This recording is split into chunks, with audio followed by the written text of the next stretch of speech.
Bismillahirrahmanirrahim. Assalamualaikum warahmatullahi wabarakatuh. Murid-murid kelas 11 yang Pak Soleh banggakan, mari sebelum kita belajar, sama-sama kita membaca lafal basmalah. Bismillahirrahmanirrahim. Materi kita di semester 2 ini tentang toleransi sebagai alat pemersatu bangsa. Membaca Quran surat Yunus ayat 40 sampai 41. A'udzu billahi minasyaitonir rajim. Bismillahirrahmanirrahim. Wa minhum man yu'minu bihi wa minhum man la yu'minu bihi. Wa rabbuka 'alamu bil mufsidin. Wa in kadzabuka faqul li 'amali wa lakum 'amalukum. Antum bari'una mimma a'malu wa ana bari'um mimma ta'malun. Artinya, di antara mereka ada orang yang beriman padanya Al-Quran dan di antara mereka ada pula orang yang tidak beriman padanya. Tuhanmu lebih mengetahui tentang orang-orang yang berbuat kerusakan. Jika mereka mendustakanmu, Nabi Muhammad, katakanlah, bagiku perbuatanku dan bagimu perbuatanmu. Kamu berlepas diri dari apa yang kamu perbuat dan aku pun berlepas diri dari apa yang kamu perbuat. Quran surat Yunus ayat 40 sampai 41. Hukum bacaan tajwid Quran surat Yunus ayat 40 sampai 41. Lafaz wa minhum may yu'minu bih. Hukum bacaannya adalah izhar hakiki dan yang di garis bawah itu ada idgham biguna juga. Alasannya nun sukun bertemu salah satu huruf izhar yaitu ha dan nun sukun bertemu salah satu idgham biguna yaitu ya. Yang kedua man la yu'minu bih. Hukum bacaannya adalah idgham bila guna. Alasannya nun sukun bertemu salah satu huruf idgham bila guna yaitu lam. Yang ketiga faqul li amali. Hukum bacanya adalah idgham mutamatsilain. Alasannya huruf lam sukun bertemu huruf lam harokat hidup. Yang keempat walakum amalukum. Hukum bacanya izhar syafawi. Alasannya huruf mim sukun bertemu huruf ain. Dan yang kelima wa ana bariun. Hukum bacanya adalah mat wajib muttasil. Alasannya mat tabi'i bertemu hamzah dalam satu kata. Kandungan Quran surat Yunus ayat 40 sampai 41. Yang pertama, setelah diutusnya Nabi Muhammad SAW, umat manusia terbagi menjadi dua golongan. Mereka yang beriman kepada kerasulan beliau dan kebenaran Al-Quran, serta mereka yang mendustakannya. Seorang mukmin harus tetap teguh dalam keyakinannya, meskipun hidup di tengah-tengah masyarakat yang berbeda keimanan dan tidak menerima kebenaran Islam. Dua, Islam menjunjung tinggi penghargaan terhadap perbedaan di antara manusia. Setiap individu memiliki hak atas pilihannya dan tidak dibenarkan adanya pemaksaan dalam memeluk Islam. Meskipun Islam adalah agama yang benar menurut ajaran. Membaca Quran surat Al-Maidah ayat 32. A'udzu billahi minasyaitonir rajim. Bismillahirrahmanirrahim. Min azli dzalik katabna ala bani Israila annahu man qatala nafsan bighairi nafsin aw fasadin fil ardi faka'annama qatalan nasa jami'a wa man ahyaha faka'annama ahyan nasa jami'a wa laqad ja'atuhum rusuluna bil bayyinati thumma inna katsiran minhum ba'da dzalik ba'da dzalika fil ardi lamusrifun. Artinya, oleh karena itu kami menetapkan suatu hukum bagi Bani Israel, bahwa siapa yang membunuh seseorang bukan karena orang yang dibunuh itu telah membunuh orang lain atau karena telah berbuat kerusakan di bumi, maka seakan-akan dia telah membunuh semua manusia. Sebaliknya, siapa yang memelihara kehidupan seorang manusia, dia seakan-akan telah memelihara kehidupan semua manusia. Sungguh, Rasul-Rasul kami benar-benar telah datang kepada mereka dengan membawa keterangan-keterangan yang jelas. Kemudian sesungguhnya banyak di antara mereka setelah itu melampaui batas di bumi. Quran Surat Al-Ma'idah ayat 32. Hukum bacaan tajwid Quran Surat Al-Ma'idah ayat 32.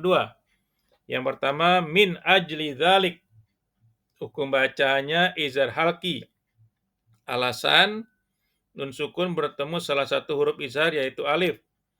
Dua, Bani Israel. Hukum bacaannya mad wajib mutasil. Alasannya mad tobi bertemu hamzah dalam satu kata. 3, nafsam bi ghairi nafs. Hukum bacaannya iklab, huruf tanwin bertemu huruf ba. Nomor 4, lafal qatalan nasa jami'a. Hukum bacaannya mad iwad, alasannya huruf berharokat fathatain dibaca fathah panjang karena waqaf atau berhenti. Nomor 5, lafal walaqad ja'athum.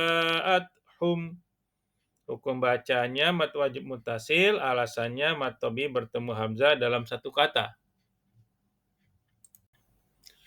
Kandungan Quran Surat Al-Ma'idah ayat 32. Dalam tafsir Al-Misbah, dalam penjelasan Ibnu Katsir, disebutkan bahwa anak Nabi Adam melakukan pembunuhan terhadap saudaranya sendiri secara zalim dan melampaui batas. Peristiwa ini menunjukkan betapa manusia bisa bertindak tergesa-gesa dan kejam, dengan dampak yang sangat buruk bagi kehidupan dan kemanusiaan. Yang berikutnya, Quraisy menjelaskan bahwa sebagian respon atas kejahatan pembunuhan dan pelaku buruk Bani Israel, Allah menetapkan hukum agung. Barang siapa membunuh satu jiwa tanpa alasan yang dibenarkan syariat, seperti pembalasan atas pembunuhan atau mencegah kerusakan di muka bumi, maka seolah-olah ia telah membunuh seluruh umat manusia. Pengertian toleransi. Dalam Kamus Besar Bahasa Indonesia, toleransi artinya sifat toleran, bersifat atau bersikap menenggang pendirian, pendapat, pandangan, kepercayaan, kebiasaan, atau kelakuan yang berbeda atau bertentangan dengan pendirian sendiri. Dalam bahasa Arab, toleransi berasal dari kata tasamuh atau samahah, yang berarti murah hati, suka berdema, ramah, suka memaafkan, lapang dada, dan toleransi. Pengertian toleransi secara luas adalah sikap atau perilaku manusia yang tidak menyimpang dari aturan, menghargai tindakan orang lain, serta melarang diskriminasi terhadap kelompok yang berbeda, seperti dalam hal beragama. Pengertian toleransi. Toleransi secara etimologi berasal dari bahasa Latin, tolerare, yang berarti dengan sabar membiarkan sesuatu. Dalam bahasa Inggris disebut tolerance, yang berarti toleransi, kesabaran, dan kelapangan dada. Toleransi penting dalam kehidupan manusia untuk menghormati, menghargai perbedaan, dan menjembatani kesenjangan demi kesamaan sikap. Toleransi merupakan awal dari sikap menerima bahwa perbedaan adalah sunatullah dan harus dihargai sebagai hasanah keragaman, seperti perbedaan ras, suku, agama, adat istiadat, cara pandang, dan perilaku. Dalam sejarah kehidupan Rasulullah SAW, tasamuh telah diterapkan pada masyarakat Madinah yang plural. Kaum muslimin bisa hidup berdampingan dengan masyarakat yang beragam latar belakangnya. Tasamuh memelihara kerukunan, kerjasama, dan berfungsi sebagai penertib, pengaman, serta perdamai dalam interaksi sosial. Sayyid Qutb dalam kitabnya Fi Zilal Al-Quran mengatakan, innallazina yuhawiluna tamyi'a hadhil mufasalatil hasimati bismit tasamuhi wa taqriba baina ahlil adyanis samawiyati yukhti'una fahma ma'anal adyani kama yukhti'una fahma ma'nat tasamuhi.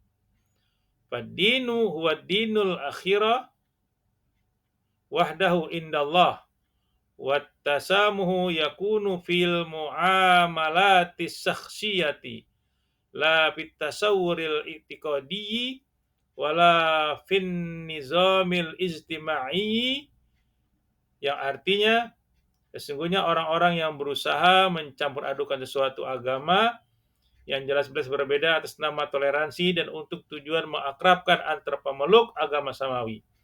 Mereka itu telah melakukan kesalahan dalam memahami makna dari agama-agama yang ada, sebagaimana mereka juga telah keliru memahami makna toleransi. Maka agama dalam pemahaman Islam adalah agama terakhir satu-satunya agama di sisi Allah. Oleh sebab itu, toleransi hanya memungkinkan terjadi dalam muamalah atau hidup bermasyarakat dan tidak mungkin terjadi dalam praktik pelaksanaan akidah atau dalam pelaksanaan aturan internal para penganutnya. Agama Islam adalah agama yang sangat menjunjung tinggi keadilan. Keadilan bagi siapa saja, yaitu menempatkan sesuatu sesuai dengan tempatnya dan memberikan hak sesuai dengan haknya.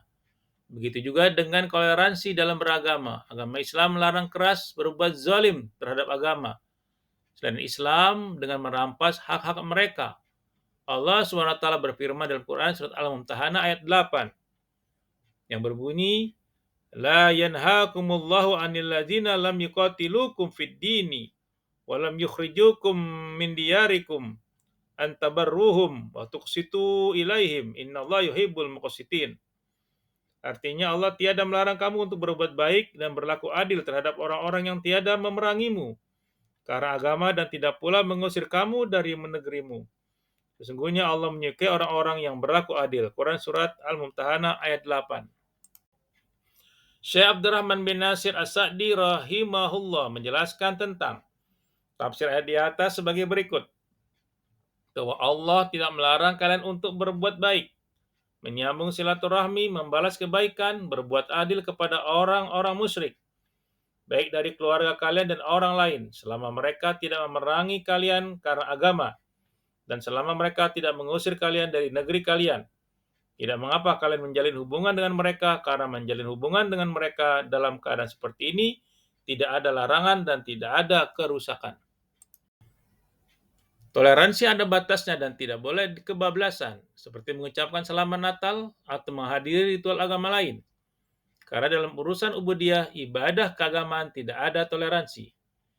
Toleransi harus ditegakkan dalam urusan muamalah, kehidupan bermasyarakat, bukan dalam akidah dan ibadah. Ringkasnya, jangan korbankan akidah atas nama toleransi dan jangan korbankan toleransi atas nama akidah. Bukti toleransi Islam terhadap agama lainnya. Yang pertama, ajaran berbuat baik terhadap tetangga meskipun non-muslim. Berikut ini teladan dari as-salafus salih dalam berbuat baik terhadap tetangganya yang Yahudi. Seorang tabi'in dan beliau adalah ahli tafsir, Imam Mujahid, ia berkata, saya pernah berada di sisi Abdullah bin Amr, sedangkan membantunya sedang memotong kambing. Dia lalu berkata, Ya gulam, iza salakhta fabda' bijarinal Yahudi. Wahai membantu, jika Anda telah selesai mengulitinya, maka bagilah dengan memulai dari tangga Yahudi kita terlebih dahulu. Lalu ada salah seorang yang berkata, Al-Yahudi aslahakallah. Kenapa engkau memberikannya kepada Yahudi? Semoga Allah memperbaiki keadaanmu. Abdullah bin Ammar lalu berkata, Inni sami'tun Nabi sallallahu alaihi wasallam yusi bil jari hatta qasaina aw ruwina annahu sayuwarrithuhu. Saya mendengar Rasulullah sallallahu alaihi wasallam berwasiat berkenaan dengan tetangga sampai kami khawatir kalau kalian akan menetapkan hak waris bagi tetangga. Kedua, bermuamalah dengan keluarga yang non-muslim. Bermuamalah yang baik adalah tidak boleh zalim terhadap keluarga, kerabat meskipun non-muslim. Seperti dijelaskan oleh sebuah ayat tentang bagaimana sikap orang tua kita bukan Islam, maka tetap harus berbuat baik dan berbakti kepada mereka dalam hal muamalah. Allah Subhanahu wa taala berfirman dalam Quran surat Luqman ayat 15, yaitu wa in jahadaka ala an tusyrika bima laisa laka bi ilmun fala tuti'huma wa sahibhuma fid dunya ma'rufa. Yang artinya, dan jika keduanya memaksamu untuk mempersekutukan dengan aku sesuatu yang tidak ada pengetahuanmu tentang itu, maka janganlah kamu mengikuti keduanya. Dan pergaulilah keduanya di dunia dengan baik. Quran Surat Luqman ayat 15. Ketiga, Islam melarang keras membunuh non-muslim. Ajaran Islam melarang keras membunuh non-muslim kecuali jika mereka memerangi kaum muslimin. Dalam agama Islam, orang kafir yang boleh dibunuh adalah orang kafir harbi, yaitu kafir yang memerangi kaum muslimin.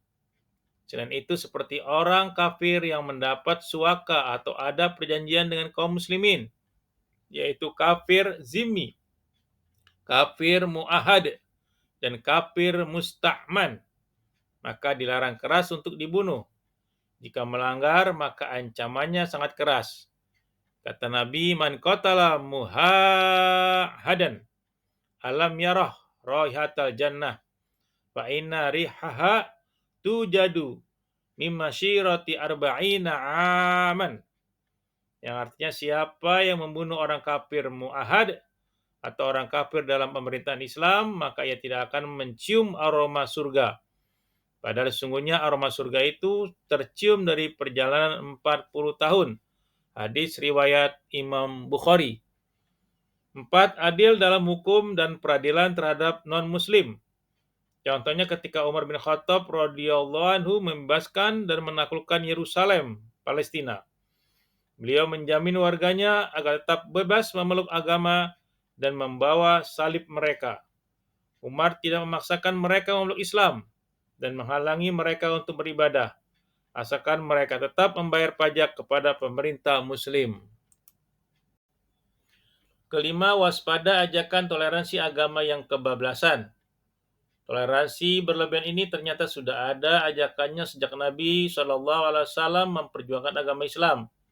Suatu ketika beberapa orang kafir Quraisy, yaitu Al-Walid bin Mughirah, Al-As bin Wa'il, Al-Aswad ibnul Muttalib, dan Umayyah bin Khalaf menemui Nabi SAW.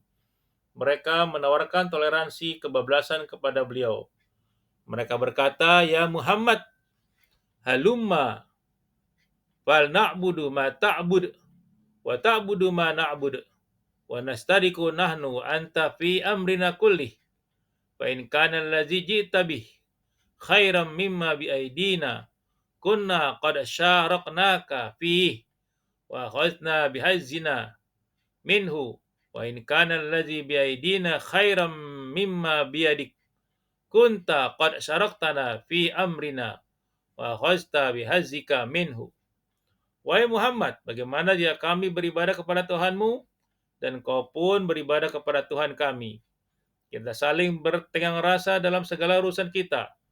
Apabila ada sebagian dari ajaran agamamu yang lebih baik dari tuntunan agama, maka kami mengikutimu dalam hal itu.